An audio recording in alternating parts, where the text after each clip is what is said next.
Victor petrol પંપના સંચાલક પ્રદ્યુમનભાઈ કુમારનું ધમકી બાદ નિવેદન સામે આવ્યું। રાજુલાના વિક્ટર ચોકડીના પેટ્રોલ પંપ સંચાલકને ધમકી મળવાનો મામલો ગરમાયો છે। સુરતના પીએસઆઈના નામે ડીઝલ ભરવા બાબતે ધમકી આપી હતી। પેટ્રોલ પંપ પર ડીઝલની અછત વચ્ચે પોલીસ કર્મીએ ડીઝલ માટે ધમકી આપી હતી।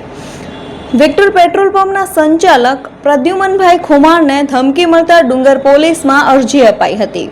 અગાઉ ડીઝલ આપ્યા બાદ બીજી વાર ડીઝલ માટે પોલીસના નામે ધમકી આપી હતી। જયસુખભાઈ બારૈયાના મોબાઈલ નંબર સાથે અરજી રાજુલા પોલીસમાં અપાઈ છે। ડીઝલની અછત વચ્ચે પોલીસ રક્ષકને બદલે ધમકી આપતા હોવાનો અરજીમાં ઉલ્લેખ કરવામાં આવ્યો છે।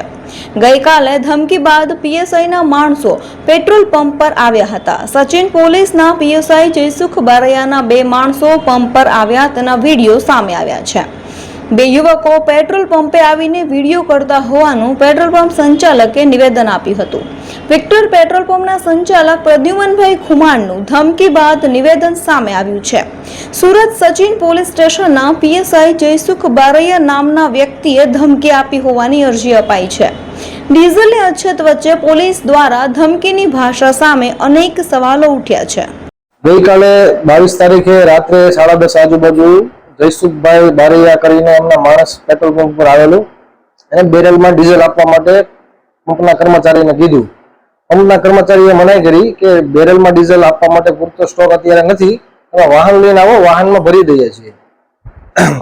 ત્યારબાદ એને એમના જે જયસુખભાઈ છે એમને ફોન લગાવેલો અને માણસ સાથે વાત કરાવી અને માણસને કીધું કે ડીઝલ તું ભરી જ આપ। ના કેમ ભરી આપ?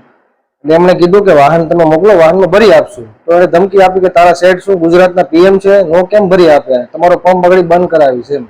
ત્યારબાદ એનો મારો નંબર લઈને મારા ઉપર ફોન કરેલો અને મને ફોન ઉપર કીધેલું કે ડીઝલ આપો તમે બેરલમાં। અત્યારે કડક મામલતદાર સાહેબની સૂચના છે કે કોઈને 7-12 વગર ડીઝલ આપવું નહીં બેરલમાં કે ઓલામાં।